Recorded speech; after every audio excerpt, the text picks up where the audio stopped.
Welcome to Vida, model of approved. What's going on, everyone? Simon here at PIIV Vida. Tonight, we're going to go over the installation video for the halo light. I chose the nighttime because I wanted to show you really the before and after, and typically in our video we show you the after results first in our video. But today we're going to show the beginning of the process, and I have my hood open right now.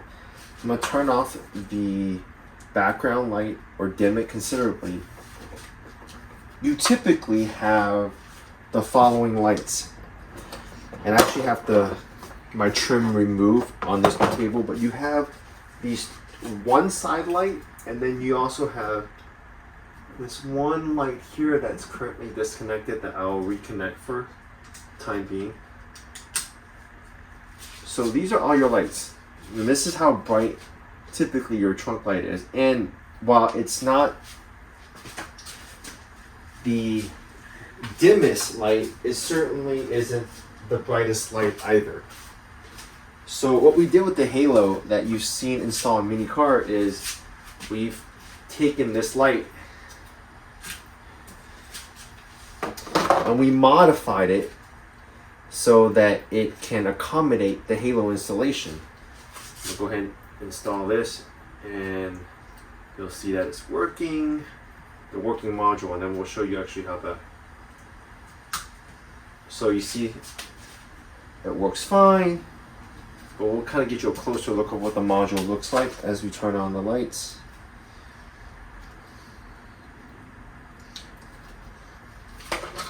When you look at the module, it's actually a relay, and then we also went ahead and modified the existing light. In doing so, this allows the halo to turn on and off to mirror the existing trunk light behavior. Once you have this module set up, it really is a fairly simple process, albeit you do need to drill 2 holes, and we'll walk you through that in our video.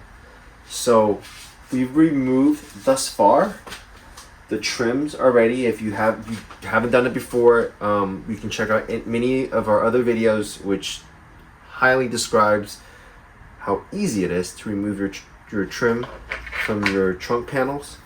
And then we're going to go ahead and move forward to what the installation kit looks like, as well as the holes that we're drilling. It's pre-marked on the back side of the trim. It's going to be fairly simple because we're going to use the back side of the trim hexagon, and you'll see the hexagon when you remove the trims, and we'll go from there. So here's the back side of the trim, and to remove this module, you're going to have to push it off. These little clips is what locks it in, and then what we're going to drill into are these hexagons. One of them is basically the lowest one that is on the flat side, far right, X, and X. This hole is predetermined by us based on testing because this has the lighting position that allows for the halo effect. And when you go look at the back side of this, there needs to be enough opening for the backside of the halo to be accommodated for spacing purposes. So we're going to be drilling into this.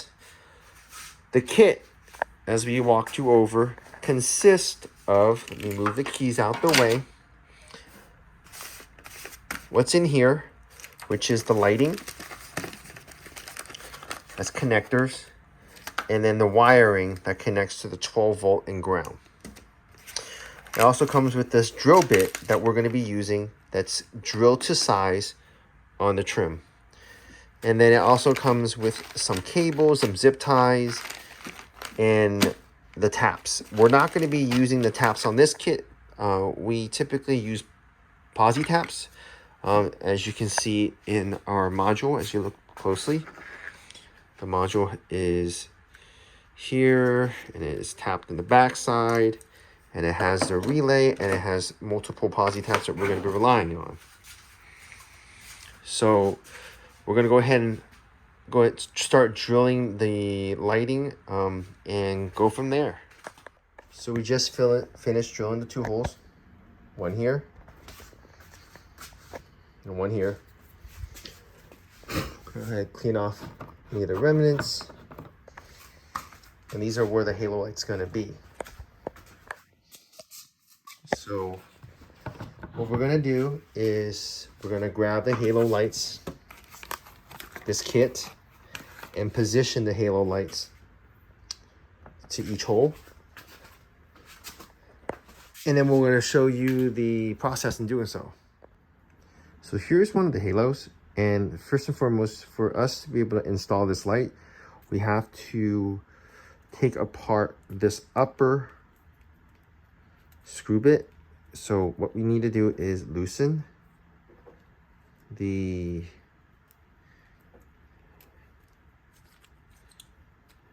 and then start turning this open. Go ahead, we're gonna take this all the way off.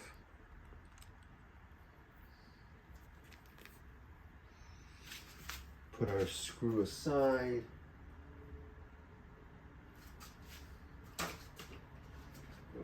Turn this. Basically, we have to unlock this one piece.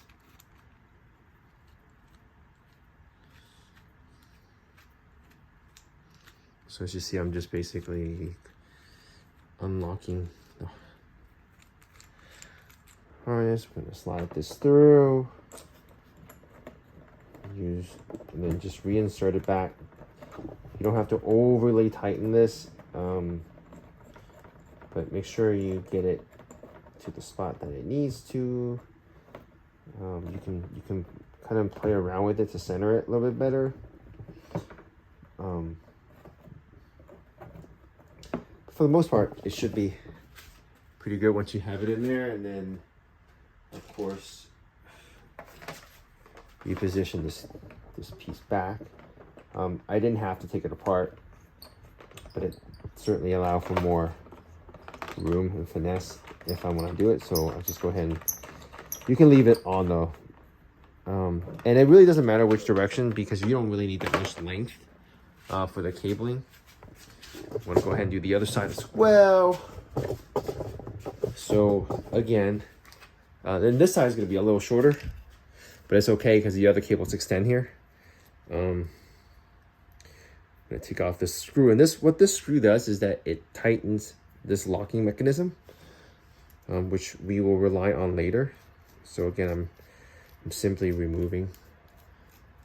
The good thing about taking this part here off is that it allows you to cheat a little bit and not have to wire this all the way through the entirety of the wire. So I'm gonna slide this through, lock it in place.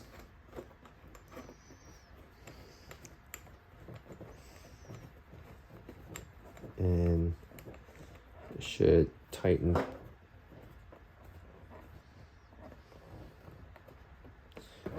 So that's good. It's tighten there. And we put this top piece back on.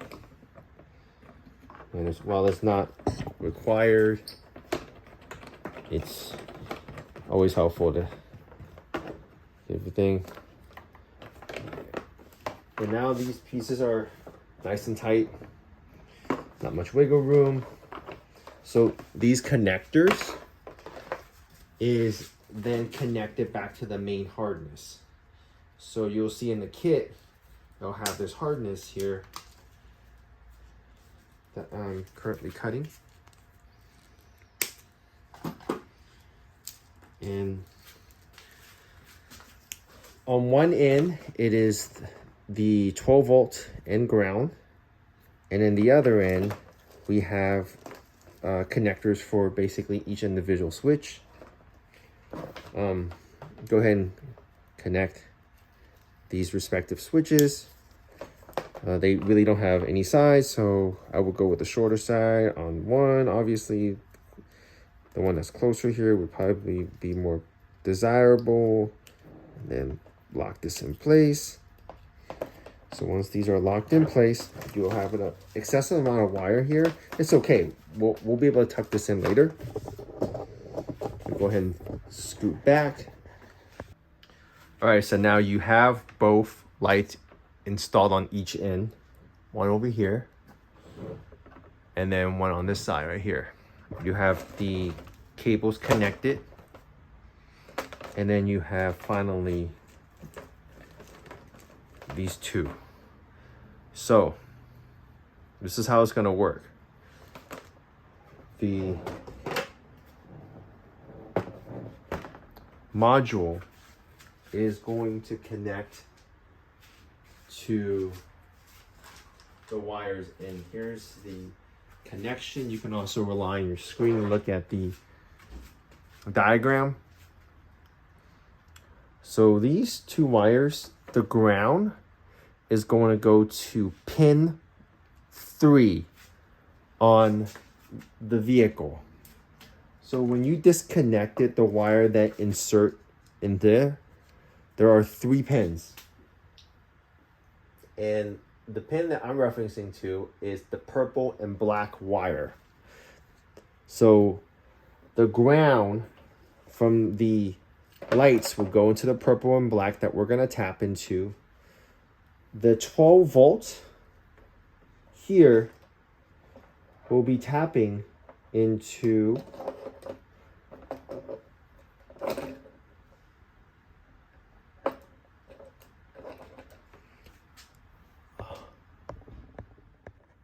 okay, so here's the complex part, and you'll see that there's like 4 taps. It may get a little overwhelming, but I'm going to try to give you as much guidance as possible.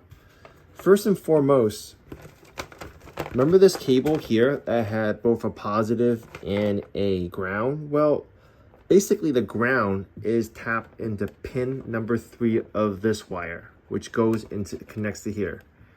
So pin number 3 is the purple and black wire.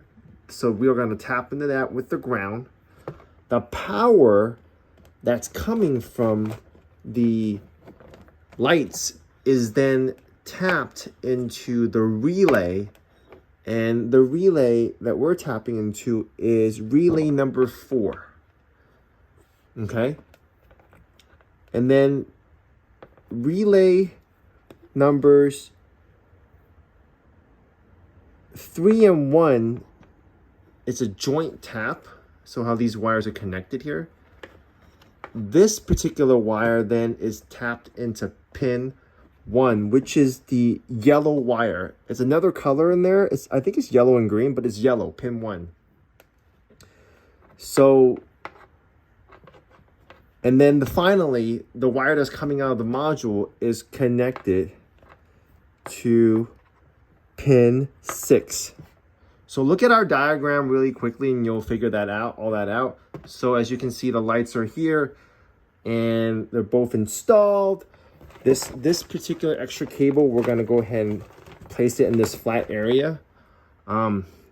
Everything is really installed the way it's intended to. So we can pop everything back in there. The diagram will help you further understand exactly how the connectors are done. Let's put this back together and then you'll see the end result. So here it is again, the halo lights in action.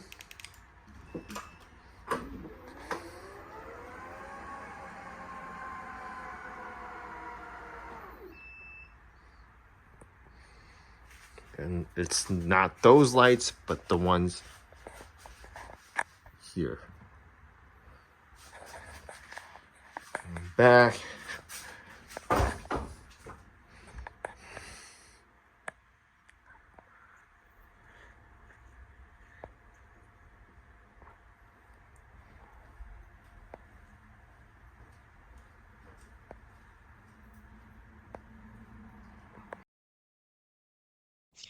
Thank you for watching our video. You can buy the product by scanning the QR code or the link below. If you haven't already, please subscribe, and thank you all for your support.